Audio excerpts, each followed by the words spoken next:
ఓం నమ శివాయ. ఈరోజు మన ఛానల్లో పోలిపాడ్యమి ఎప్పుడు వచ్చింది? నవంబర్ 21న 22న ఎప్పుడు అని తిథి, తేదీ, వారం, నక్షత్రం ఏమిటో, ఎన్ని ఒత్తులతో దీపాలు వెలిగించాలో, దీపాలు వదలాల్సిన శుభ సమయం ఏమిటో, చేయవలసిన దానాలు ఏమిటో, పోలిపాడ్యమి విశిష్టత ఏమిటో, అరటి డొప్పలు లేనప్పుడు ఈ దీపాలు ఎలా వదలాలో అనే విషయాలు గురించి పూర్తి వివరాలు ఈ వీడియోలో తెలుసుకుందాం. ఎక్కడ స్కిప్ చేయకుండా పూర్తి వీడియో చూస్తారని ఆశిస్తున్నాను. అంతకంటే ముందల నా వీడియో సబ్స్క్రైబ్ చేసుకోండి.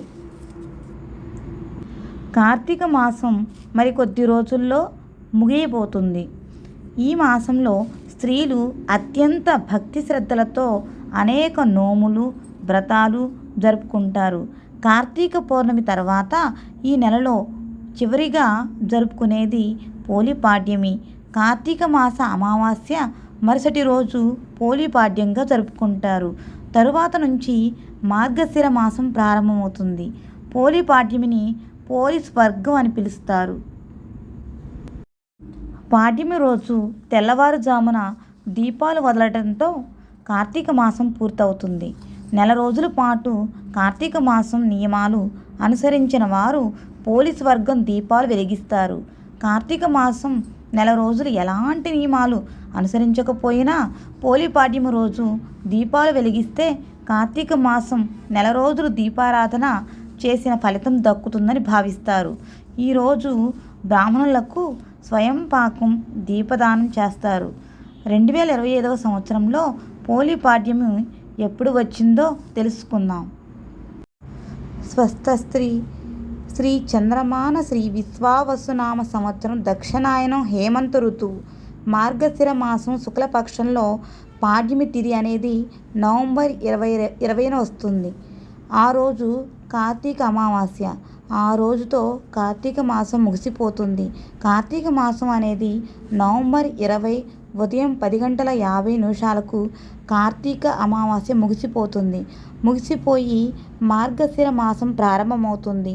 మార్గశిర శుక్ల పాడ్యమి తిథి అనేది నవంబర్ 20 గురువారం 10:59 ప్రారంభమయ్యి నవంబర్ 21 శుక్రవారం పగలు 12:54 పాడ్యమి తిథి ముగుస్తుంది. హిందూ పంచాంగం ప్రకారం సూర్యోదయానికి ఏ తిథి అయితే ఉంటుందో ఆ తిథిగా పరిగణిస్తారు.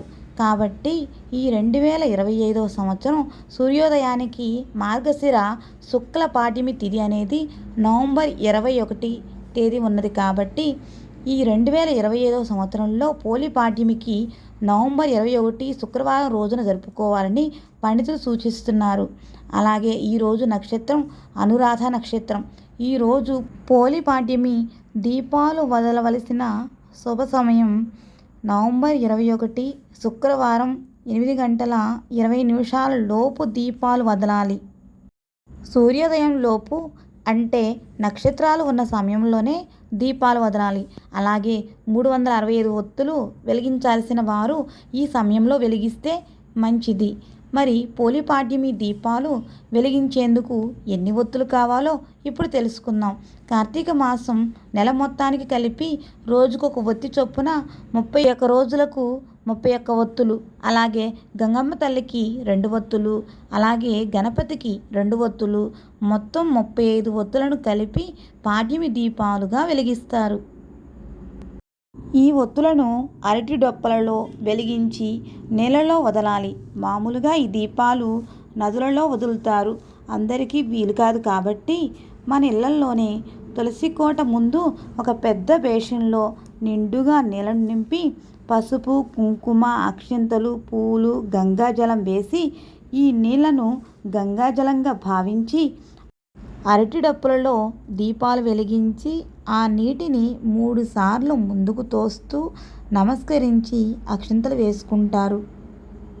అక్షింతలు వేసే ముందు పోలీస్ వర్గం కథ చదువుకొని అక్షంతలు చల్లుకుంటారు.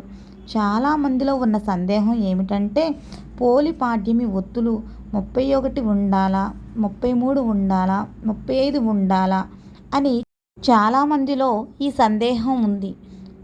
కొద్దిమంది కార్తీక మాసం నెల రోజులు 30 రోజులు కాబట్టి 30 ఒత్తులు వెలిగిస్తారు. కానీ అలా వేయకూడదు.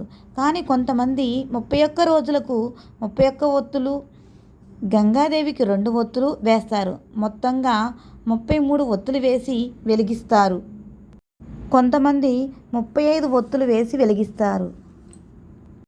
ఏదైనా ఎన్ని ఒత్తులు వేసినా బేసి సంఖ్య వచ్చేలా ఉండాలి.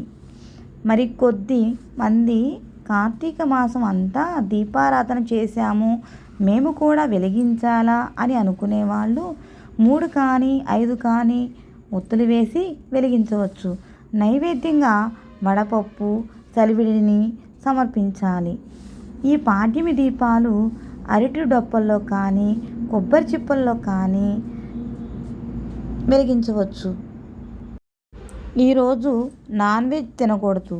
ఈరోజు ఉదయాన్నే స్త్రీలు దీపాలు వెలిగించిన అనంతరం శివాలయంకి వెళ్ళి శివునికి అభిషేకాలు, పూజలు చేస్తారు.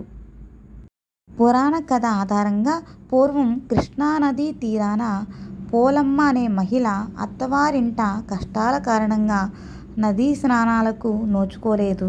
అయినా భగవంతునిపై భక్తి శ్రద్ధలతో ఇంటి వద్దనే సూర్యోదయానికి ముందు స్నానం ఆచరించి మజ్జిగ చిలికే కవ్వానికి అంటిన వెన్నను కరిగించి కార్తీక మాసం అంతా నిష్టగా దీపారాధన చేసేది. ఆమె భక్తి శ్రద్ధలకు మెచ్చి వైకుంఠం నుండి విమానం వచ్చి పోలమ్మను వైకుంఠానికి తీసుకువెళ్ళిందని పురాణాల ద్వారా తెలుస్తుంది. ఈరోజు పోలి పాడ్యమి కథ వినడం కానీ చదవడం కానీ చేసి అక్షంతలు వేసుకుంటే మంచి ఫలితం వస్తుంది.